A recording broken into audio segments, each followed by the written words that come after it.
My name is Jessica Harper. I was 28 years old when my own mother sent me an email with the subject line, "Don't chase us." I remember staring at those three words on my office screen for almost a full minute before opening it.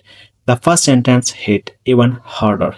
Medicine and I are in Paris now. We took the inheritance. Enjoy being broke. That last line said they are like a slap across the face. Enjoy being broke. My own mother typed that.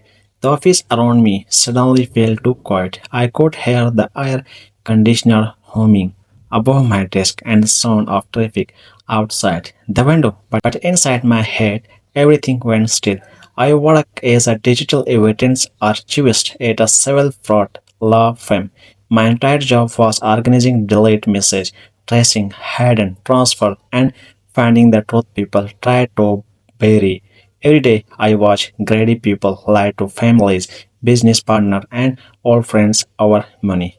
I just never thought I had become one of the case file. My mother, Patricia, always believed the inheritance should have gone to her. She never said it directly, but you could feel like every time grandma's name came up, the bitterness was always there under her smile. My younger sister, Madison, was 24 and had never kept a job longer than 3 months. Mom called her sensitive and creative. Those words sound like compliment until you realize they are excuse people use when they want to take from you without feeling guilty. The money was not just money to me. My grandmother built that saving our 40 years cleaning house, skipping vacation, and wearing the same winter coat until the sleeves stood open. Before she died, she told me, "This is your chance to finally breathe."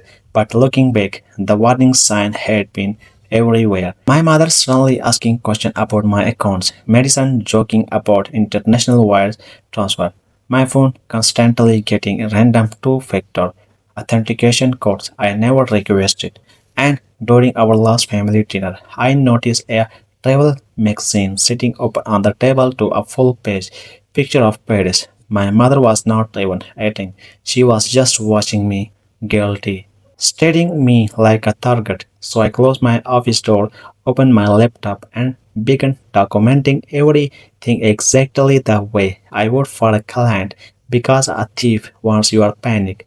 I gave them something else. I started with the bank records. The money had not been taken all at once in some emotional panic. That would have been easier to understand. Now, this was organized. Three separate transfers. One for $190,000, another for $180,000, and then another for $180,000. Every transfer happened hours apart, carefully timed to avoid automatic fraud alerts. That's when I understood something terrifying. This was not betrayal in the heat of the moment. This was planning. I traced the account recovery request next. The login reset had been done through an old backup email address I had not touched since college. My mother knew it because she helped me create it when I was 19. She used motherhood as a password. The next morning, I walked everything into attorney Daniel Brock's office. He spent 20 minutes reviewing the records without speaking much. Then he leaned back in his chair and said, "Jessica, this is not family drama. This is theft, identity fraud, and wire fraud." Hearing someone say it out loud made it real. That night, I opened the last letter my grandmother ever wrote to me. I had avoided reading it since the funeral because it hurt too much, but one line stopped me cold. Don't confuse love with access. Not everyone who shares your blood deserves a key. I barely slept after that. The deeper I uglier things become. I recovered browser search connected to my mother laptop backup. Can family member access trust money? A tell child stole from mother defense. That second search made my stomach turn. She was not just stealing from me. She was preparing a story where I become the villain. Meanwhile, Madison had posted a picture online from a rooftop restaurant in Paris with the caption Family redistribution lol. I printed the screenshot and edited it the evidence folder. Then came the biggest discovery. A shell company called Harper Creative Imports. No inventory, no website, no business activity at all. But Madison's full legal signature was all over the registration documents. They had built a fraud case against themselves and decorated it with their signature. 2 days later, Daniel arranged a recorded legal call. My mother appeared on screen sitting inside a bright Paris apartment wearing beryl and a cream colored blouse. Tall windows stood behind her. She looked relaxed, like someone who thought she had already won. Jessica, she said calmly, I am disappointed it came to this. That was her first move, make my reaction like problem instead of her action. Before I could answer, Madison suddenly spoke from off camera. Mom, wait, she know about the company. My mother's face changed for half a second. Just enough. Madison looked confused. You told me that was only for the apartment lease. I stared directly into the camera. You stole $500,000 and moved to Paris. I said quietly, you don't get to correct my tune. 48 hours passed, no repayment, so we failed.